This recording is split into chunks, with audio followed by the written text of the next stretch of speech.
Welcome to Heart Riffing, a podcast by way of the heart. Here we explore what it means to reconnect with your essence and live from a place of personal freedom. If you're interested in learning more about our courses, mentoring and workshops, feel free to visit wayoftheheart.com.au. We're so glad you're here and we hope you enjoy the episode.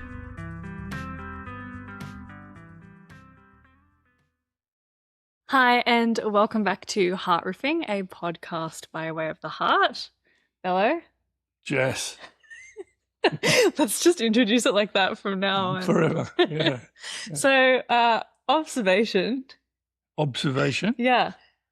This lovely bookshelf in the background. Yes. This is not your ordinary bookshelf. No. And for those of you at home who can't see, we have everything from, and I'm going to pronounce it wrong, but the Mahabharata to the Bhagavad Gita to the Dada Jing to the 4 Chinese classics. We've got a big, very philosophical bookshelf here. We do. And a lot of the stuff that we talk about in Way of the Heart it's sort of that bridge between philosophy and human need, or like philosophical thoughts and actually meeting, you know, human pain or human need, I guess. Yeah. True. And that's kind of one of the things that differentiates us, is that a lot of our content is grounded in wisdom literature. Yeah, it is. Yeah. So why? The what? Why the bookshelf, and why do we do this? Especially since it's hundreds and hundreds of years old. It is, yeah. Well, for me, the wisdom traditions are largely philosophical. So they're philosophical and they're often mythic. The danger with all wisdom traditions is when you take ancient mythic text and you make it literal, you then become a virus on the planet, which we call that virus has a name. It's called fundamentalism, and we have to quarantine fundamentalism here. And probably the great tragedy of fundamentalism is that people have taken these wisdom traditions and then interpreted them fundamentally. Something that was written, say, 600 BC, they take that and they don't do the discipline of translating the context of how that thing was said back then into the context of where they are today. When you do that, that actually has a name. It's called exegesis and it's called hermeneutics. When you engage that discipline and you say, what is this wisdom tradition? What did it say back then, and what does it say for me now? Which is a very philosophical exercise. You find what happens is a door opens into the way that humans have thought over the centuries, and you find that we're circling around the same stuff again and again and again and again and again. And the link to human need, the link to, the so what factor for most of that is that humans don't, like our context changes, but the fundamental dynamics of what it means to be a human, what it means to turn up for relationships, what it means to just walk through your allotted time on this earth, it's the same stuff. And they open up different ways of thinking about life and different ways of approaching life, and you're really tapping into a library of human thought that can really help you in the moment. So that's what I always I became fascinated to understand, why did they say that? What does that mean? How can I borrow from that today? Totally. I guess, like, where does that fascination begin? And then how do you move from that initial point to a more expansive view of the wisdom tradition? Yeah. There's 2 elements to any wisdom tradition. The 2 elements is the thing that they're saying, which is the content of what they're saying, the substance of what they're saying. And then there is the historical context in which it's said. So, and almost the 2 are never separate. So when we have social commentary today, it's largely social commentary in and around the events that are happening in our life, and that's the same for any person who's written wisdom literature. Most wisdom literature is written within the framework of what was taking place. So I've mentioned this on numerous occasions. For example, Taoism was a response to state wars in China after the fall of major dynasties. So there was a whole series of political and or social upheaval. The concentration of separate states that then warred against each other, and a whole community of people that were exiled and or left that in order to go, we can't do that. Either because if we go back, they're going to kill us. So they went and created an alternate existence, which became an alternate consciousness, a different way of thinking about the world. You can come through to, you can go back even further to say to the Vedic texts, which are just behind us as well. And the Vedas were, this is going back, 1,000 BC or more, as an oral tradition, even more.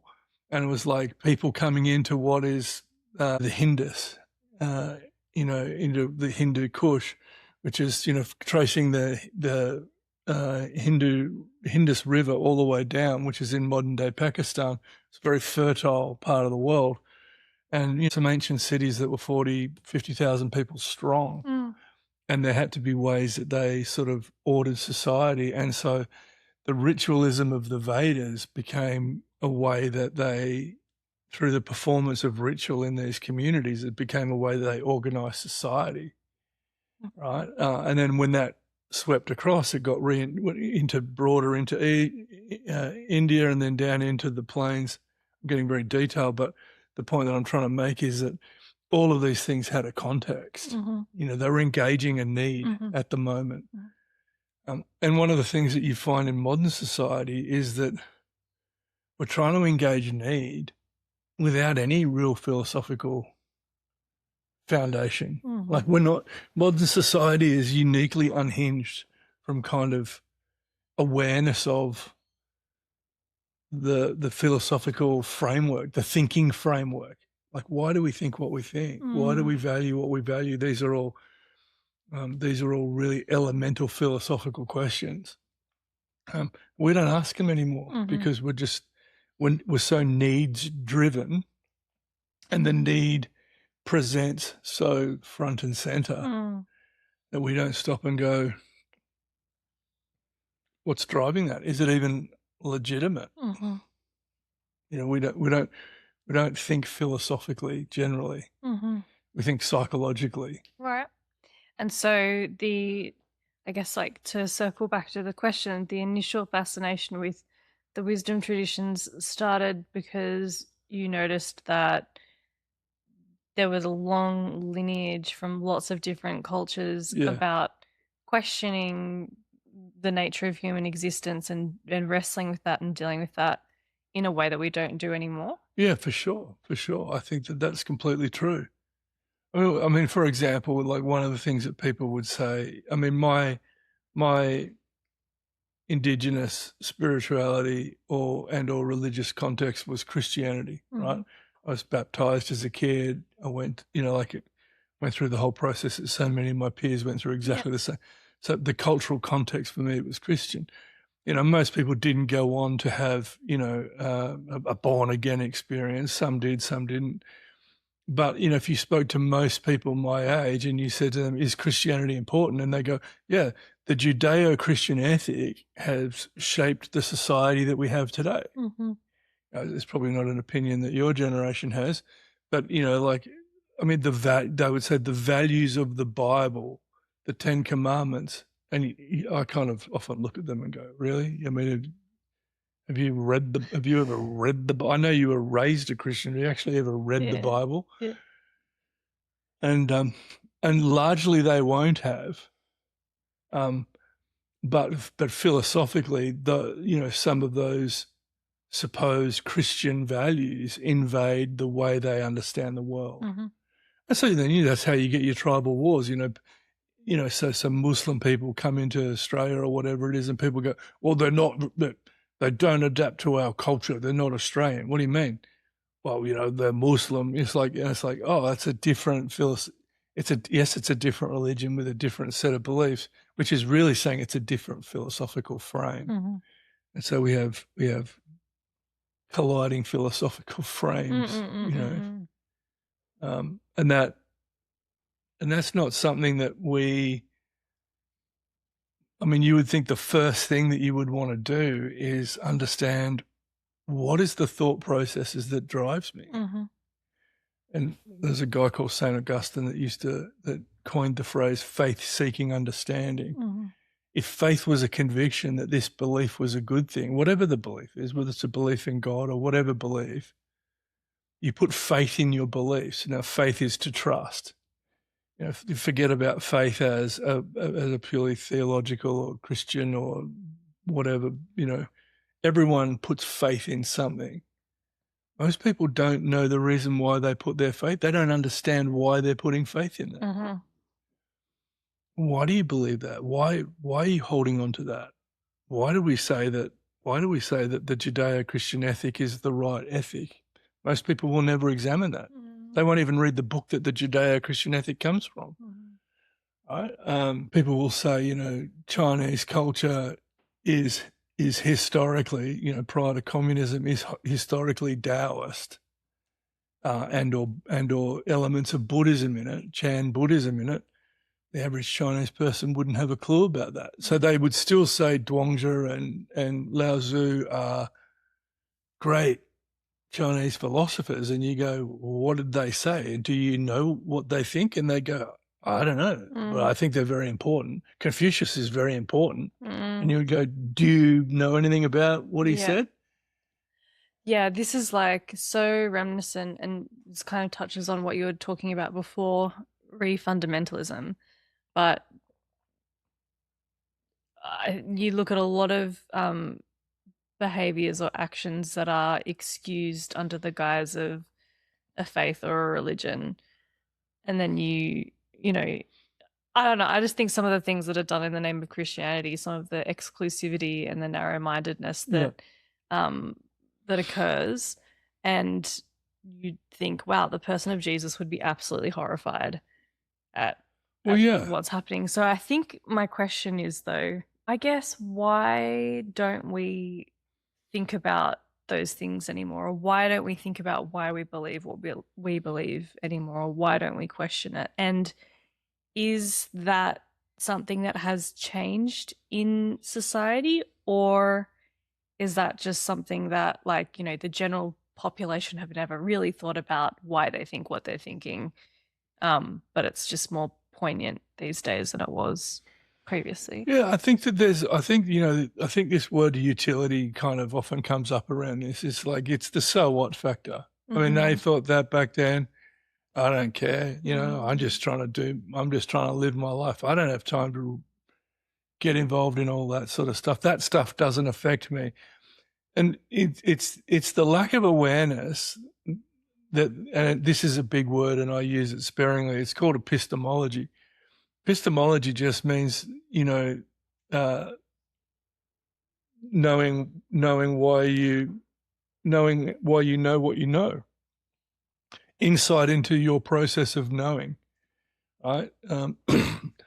So it's like, why do you think that? Where did that thought come from? It's boring into the idea that thoughts and thinking processes and even neural pathways at a physiological level is like, we inherit some of that stuff. It's like epigenetics. What was in your parents epigenetically gets passed down to you. What was in the not just the psychology of your parents, but the philosophical framework of your culture, of your community gets passed down to you. And so you're raised with certain ideas. You don't even know that you think those things, right? And a lot of people go, well, it's like an inquiry into, it's like asking people to inquire into something they didn't even know existed. And this is where the benefits of wisdom traditions are, because when you read another wisdom tradition, it scratches up against what you think. Mm-hmm. It's funny when you first start reading other literature, what you try to do is you try to incorporate it. Whether you know you're doing it or not, you try to incorporate it into your thinking process. So I might read, say, Buddhist stuff, and I might go, I might read, say, Taoist literature, and they might talk about the Tao. And then if you're a Christian, you might say, oh, the Tao is the Holy Spirit. Mm-hmm. It's like in the Bible, oh, that's just the Holy Spirit. Yeah, right. So what you're doing is you're reading something that has no conception of Holy Spirit whatsoever, like zero. And you're just going, oh, let me interpret that into this context because I'm coming from this kind of theological background. It's like the imperialism of thought. It is. It's what do you call it? It's the colonial cultural appropriation. It's like taking the dreadlocks of Taoism and putting them on my Christian head. Someone goes, you can't have Taoist dreadlocks. Yeah. And it's like, yeah. Like, that's okay. I'm a white bald man. But so when you first start approaching ancient and wisdom literature, you interpret it within your own context. And after a while you go, they're not saying that, are they? Mm-hmm. And so that becomes a really beautiful moment because you start to go, oh, they've got a different voice. And so that's really the introduction of the other. Mm-hmm. They're actually others to me. They're thinking they have a different consciousness, and their different consciousness starts to rub up against mine. Mm-hmm. That's when the growth starts to happen. Yeah, because all of a sudden I can compare this hand with this hand and go, oh, like, okay. And I've got a reference point outside of my box. Mm-hmm. I've got a point that is over there, and that helps me see that, oh, I'm actually here. Mm-hmm. It's what people would call an external reference point. And so that's just ridiculous. Most people so many people don't have any external reference point. Mm-hmm. So when we talk about, say, human well-being, most people are gravitationally spinning around something that they can't get out of because they've got no other waypoint they don't even necessarily know that they're spinning around the same stuff. Yeah. So in this case, like the why behind, why think about or refer to or utilize wisdom traditions is because it gives people a frame, or it gives people a reference point, or a counterpoint. Yeah. Which gives you perspective. Mm-hmm. Right? So you can think of perspective, or you start to get a depth of understanding. Yeah. Mm. The interesting thing about this though is that, like, for a lot of these, you mentioned before that wisdom traditions have a content and a context. Yeah. And I think unless you understand the context, some of the content comes across as like weird. Crazy. Yeah. And that's its gift, because some of it comes across like a slap in the face. Yeah. And you read some stuff and you just go, I think the first chapter to Lao Tzu's Tao Te Ching's beautiful. The Tao that can be spoken is not the true Tao. The Tao that can be named is not the Tao. Mm-hmm. And when you first read that, you go, I don't know. Yeah. What's he banging on about? Yeah. And then but then if you press a little bit deeper, you go, oh, there's a suspicion about words here. Oh, there's this, and then they say it explicitly. He says it explicitly. He says, those who know don't speak, and those who speak don't know. Yeah. And you go, oh, okay. Something's going on. This guy thinks that anyone who thinks that they know is unqualified. Yeah. Because they think that they know. Yeah. And the one who knows, you'll know the one who knows. How do you know the one who knows? He won't be saying anything. Yeah. She'll be sitting there and just. Yeah. And see that's such a playful idea. Yeah. But how do you, like, if you're new to wisdom tradition, how do you engage with wisdom literature, particularly if you don't have a lot of background context or understanding of that type of stuff. Well, I think Ram Dass said it really well, is that you buy, he basically said, you get some of these famous people and you just get a coffee, just get a coffee, open up one of their books, start reading it. You just have a note. You read. Have a notepad beside you. Yeah. And just go, I have no idea what this person's saying. Mm-hmm. Like it makes, like there's a book there is one book, there's actually more than one book, but there's a guy there called Sri Aurobindo, and I've been sitting with him for 6 years. Yeah, okay. It was just the most annoying person. Really? Oh, I can't crack him. Yeah. I just can't, I cannot, and people, when I bought the book, it's huge. Like that book, I thought on many occasions would be a good doorstop because it's unreadable. It's like, that's just completely unreadable. Now, so that's the challenge, right? Yes, it is. So there's something, there's a block in me that's telling me that whatever he's talking about, I can't get there. I'm not getting there. He has a whole different way of thinking, mm-hmm. and I'm not tuning into that. So it's a little bit like a channel on the old radio. Yeah. Not that any of you know about that, but some of you might know the old radios where you turn the dial to tune in, right? Yeah.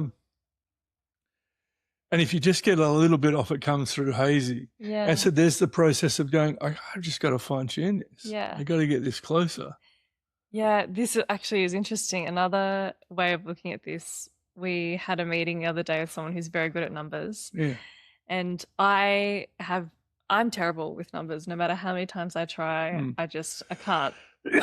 I can't quite crack it. It's my Sri Aurobindo. Yeah.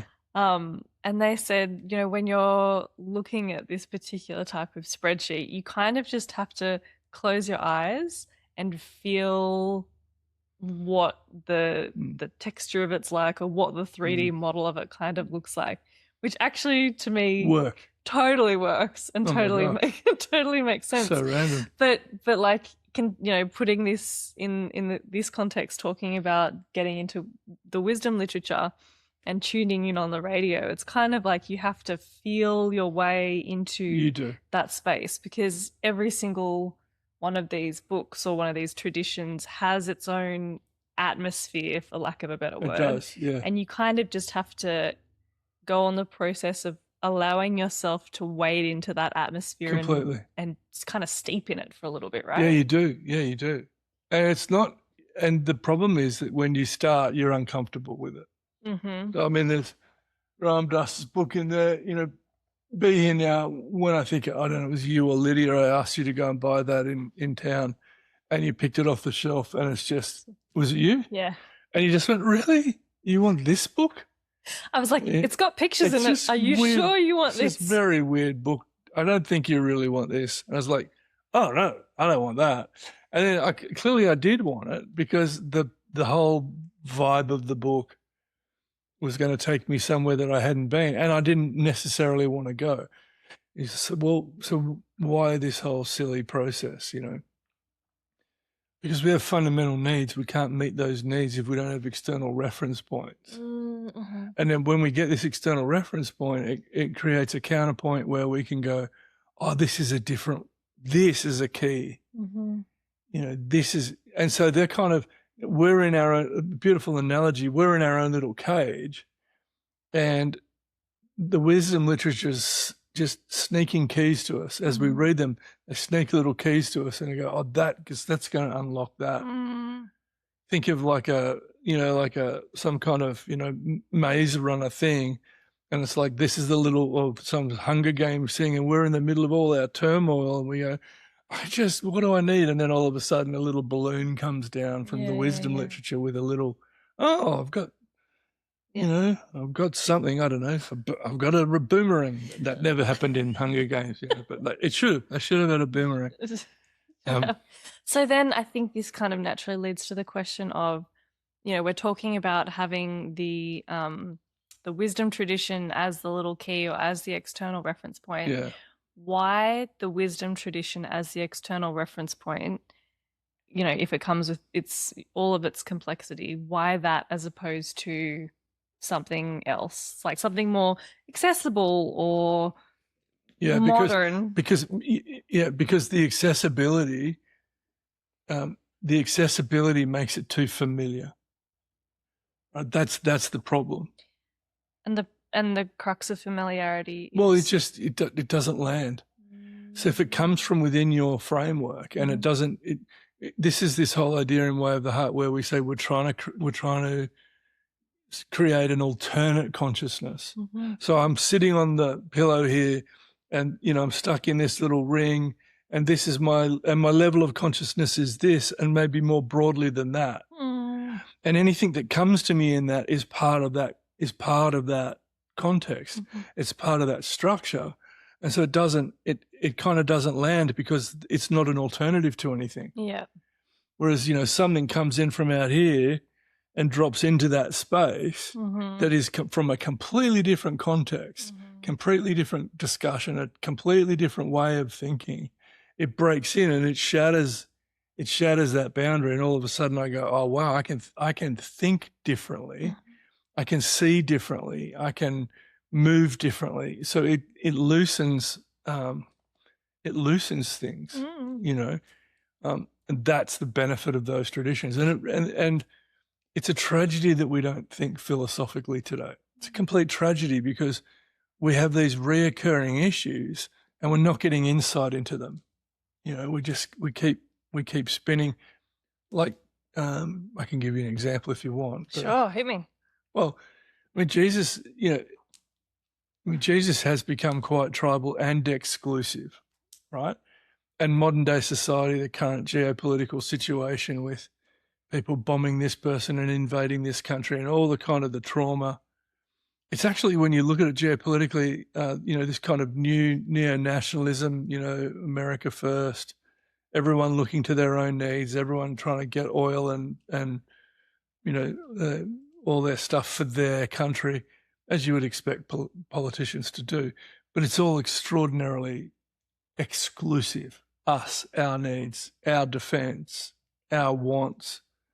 Then you get someone like Jesus who is been painted as an exclusive kind of religious being, but the story of the Good Samaritan is Jesus talking about the virtue of someone who wasn't part of the Jewish community. Samaritans were outsiders. Jesus says, when he turns to a Roman centurion, the faith that this guy had, I haven't seen in all of Israel. That's Jesus pointing to the leader of 100 men of a nation of an empire that has invaded Jerusalem and the Jewish state, is an occupying force.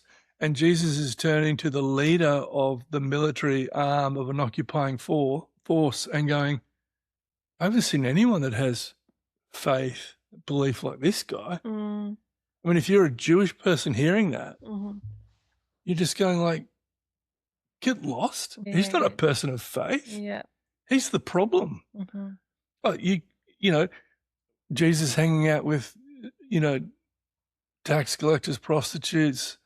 These were people that basically were excluded from the body corporate in the 1st century AD. And he's going, no, they're not excluded. They're my friends. Yeah. That's where I draw these are my peeps. So,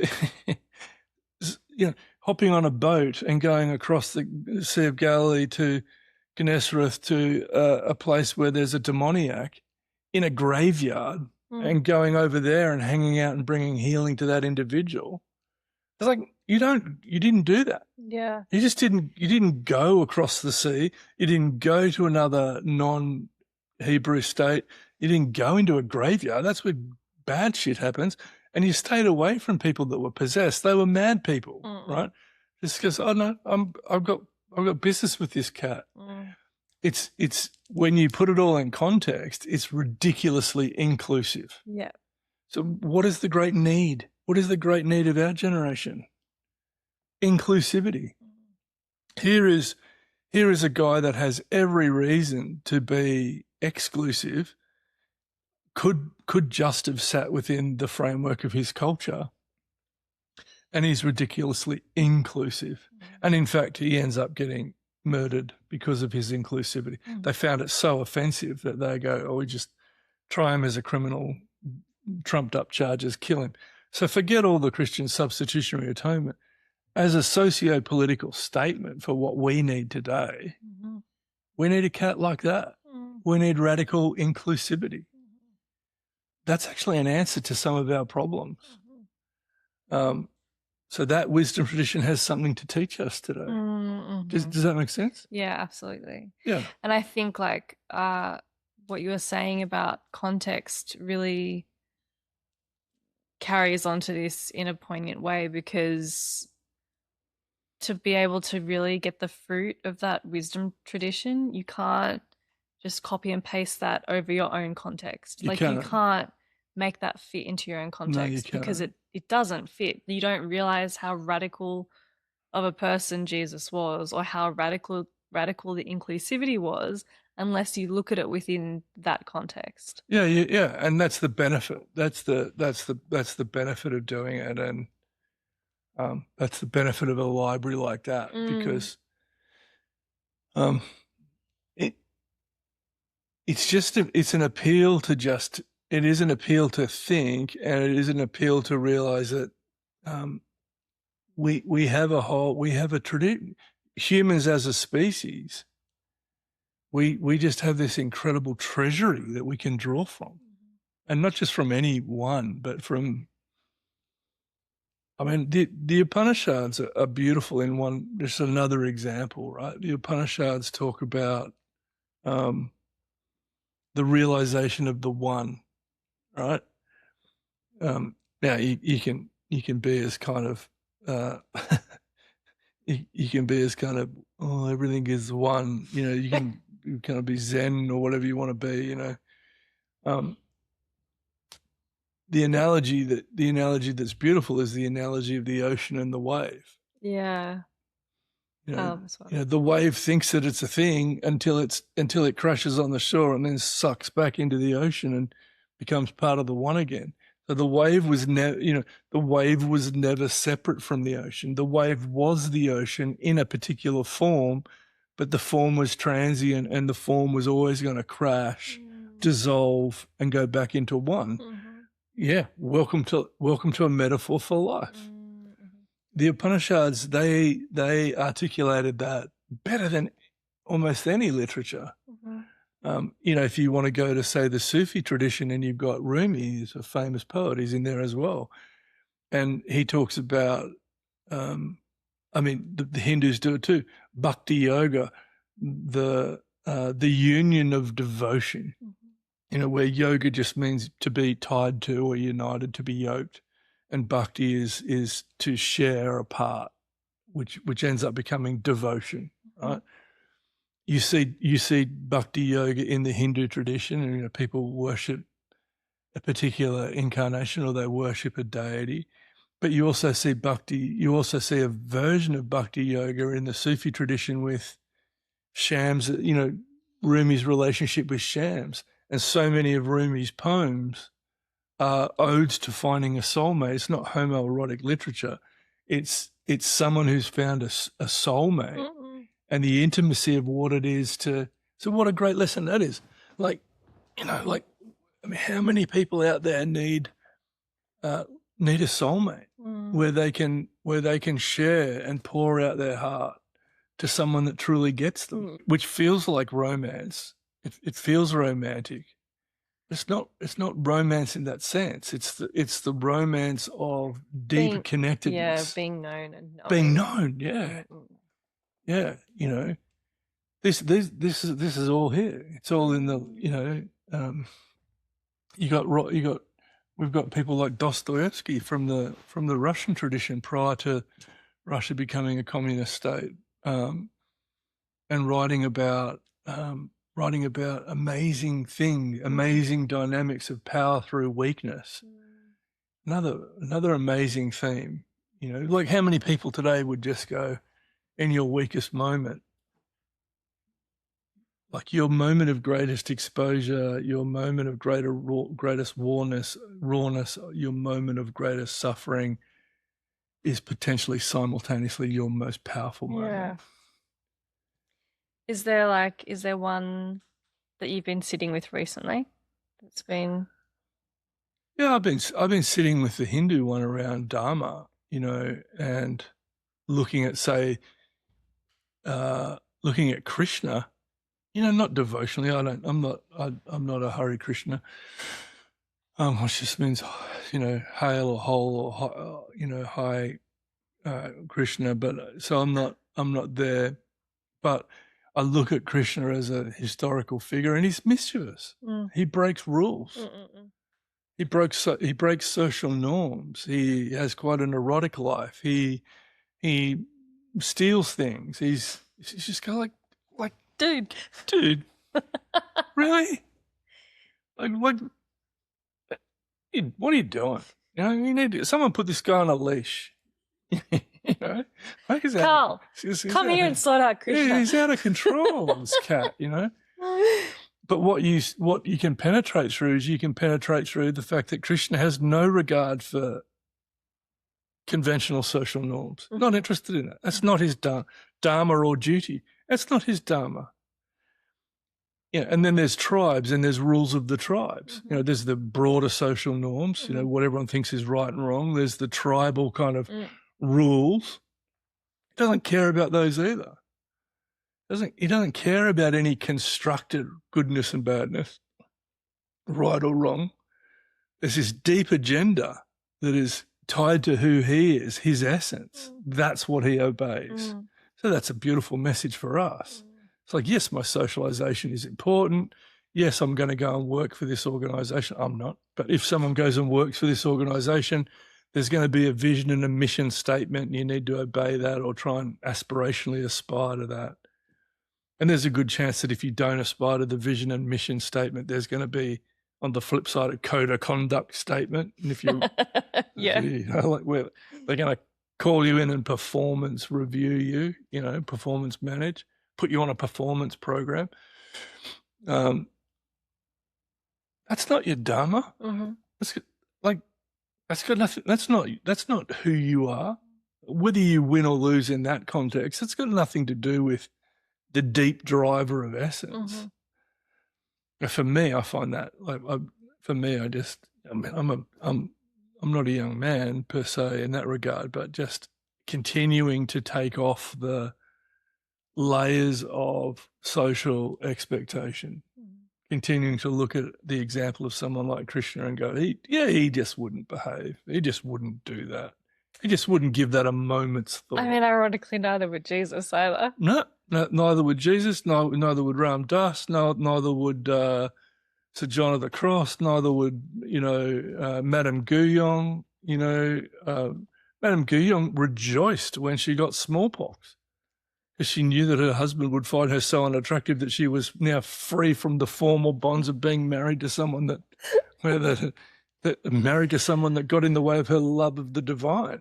Pop off, girl. It's like she just goes, oh, fantastic. She's out there trying to best day ever. I look ugly now. Thank God for that. He won't come near me. I'm not sure it's wisdom tradition. It probably is, but it's examples of people who navigate their world completely differently to the way that we do. And I keep circling back to them because they keep providing counterpoints to just being part of the group think. What do you think of the group think? What do you think of the fact that everyone on social media is a commentator? And yeah, I think it's a big and really loaded topic, particularly because I think that we're in an age of social media, which just gives rise to a whole bunch of echo chambers where you're saying something, but because of the algorithm, it's kind of saying the same thing back to you, which I think is problematic. It makes us more divisive, and it makes us more kind of closed and sure and locked into our own opinion because that's sort of what's being fed back to us. Yeah. And then I also think that we're in this bizarre age of pseudo-intellectualism where we learn just enough about something to sound smart. Yeah. but we don't really delve into it deep enough to fully understand the content or the context. Yeah. And so you kind of find a lot of people walking around with a straw man of half-baked or borrowed thoughts on something that is actually quite nuanced. Yeah. And then the problem behind that is that somebody else can come in and pick apart the straw man really easily, but because people don't have the capacity for nuance because they've just got their ideas circling back to them, Yes. they become really aggressive and really attached to that. Defended. Yeah, defensive, aggressive. And so I think we're losing the ability to have nuanced dialogue that, when challenged, isn't taken as a personal affront.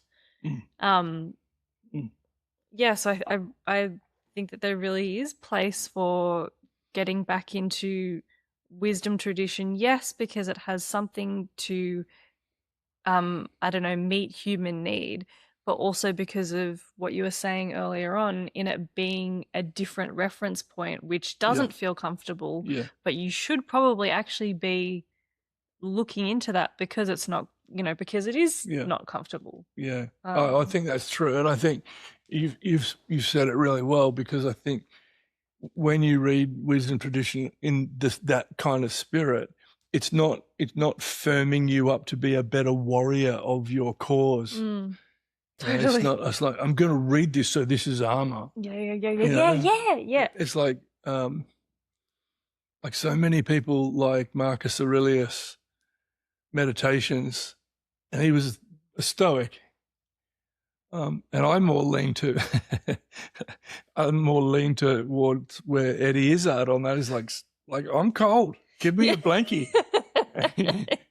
I'm not stoic. I don't want to be stoic. Like people go, just Marcus Aurelius. I don't think I am a stoic. Really? You like that? I don't think so. And there's this element where you don't. I think you're right. We engage these things because they undo us. It's not because they make us more armored, more able to eviscerate our enemies. Someone said the wisdom is I can't even remember who it was. Could have been me. Some very wise person once said that wisdom is the capacity to bring together opposites. Yeah, right. In the greatest wisdom traditions, that's exactly what happens. In the greatest of these writers, you find not a firming up of the boundaries, but a dissolving of the boundaries. Which is so beautiful too, because I think that goes back to that thing that we were saying earlier about being known. Yeah. Like you can't be fully known unless you know all of it, right? Yeah. Like the opposition, it's the one hand and the other hand. Like I think it ties really beautifully back into that. Yeah, and so it has to be a stance, and that I pick that up. That idea of being fully known. You think about that in your own life, and you start to realize, my life has rhythms, sometimes of joy, but that obviously is juxtaposed with moments of feeling genuinely sad, and moments of incredible connection, moments of incredible isolation. Wisdom traditions sort of say, you're okay. They kind of walk with you through those things, and they go, you're okay. And they teach you to go, I am okay. It's not because one of the presuppositions of our modern culture that if we don't think about it, we don't think about the modern myth. One of the modern myths is the myth of continual optimization and continual growth. And we've written in our socials, the problem is continuous self-improvement, which is a kind of a countercultural statement that sort of says, what if you're not meant to optimize? What if there's a season in your life where you're not meant to grow and optimize and get better and more efficient, but you're actually meant to get inefficient? What if there's a moment of climbing Everest? Carl Jung said this beautifully. He says, there is the journey of ascent, and there's the journey of descent. So if you're 50 irrespective of gender. If you're 50 and you've really had your journey of ascent, you really, really need to think seriously about your journey of descent, because it's going to come. And it's that non-binary thing, right? Of like, not just of the accepting others and accepting yourself, right? You know, and that it's both. Yeah. You know. Yeah. So I think they're so helpful. Yeah. There's so many ideas we could keep scrolling through idea after idea. But the wisdom traditions, and yes, they're framed in religious context. You don't look, if you want to read some Buddhist literature and become a Buddhist, swing away. Yeah, absolutely. Also, or don't. Yeah, or don't.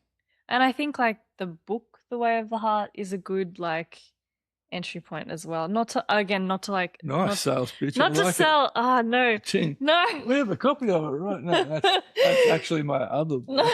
No, not to sell it, but I don't know. Like I enjoyed reading that because it's written in a similar way to wisdom traditions, but it's not quite as much of a slap in the face as like. Well, it's not as mean. No. It's not as mean. Yeah, totally. I have had friends who just go, I can't read wisdom literature. Don't ask me to read it. Yeah. No, that's the point. Yeah. It is your trainer basically going, give me another 10. And you're going, no, I can't. I've tried to read this page 10 times. I've fallen asleep. It's like, well, you might not need melatonin or temazepam. Just get a good wisdom literature book.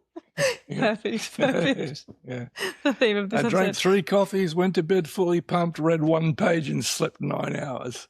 Welcome to wisdom literature. That's it. So if you can't, if it doesn't give you anything else, at least it'll you fall asleep. help you sleep. Yeah, it's. I think all we're trying to do in this one is just paint that we think philosophically because we can only think philosophically with reference to other counterpoints, and we do that because it actually meets genuine human need. And part of our culture that thrives off, therapy and healing and not feeling enough and always looking for a solution is because we just don't have these counterpoints. And so we kind of almost don't make any apology for sometimes being a bit philosophically dense, because the philosophy is meant to crack open, shells that have grown around us that we need to smash so we can genuinely meet human need and change the way that people are approaching life. So cool. Viva the revolution of wisdom literature. Yeah. All right. Thank you. See you in the next episode. Thank you for listening to Heart Riffing. If today's conversation resonated, you can find more of our work, including courses, mentoring, and workshops, at www.wayoftheheart.com.au or on our Instagram, Way of the Heart Official. We'd love to hear your thoughts, reflections, or questions, so please always feel free to message or comment. We look forward to seeing you next time.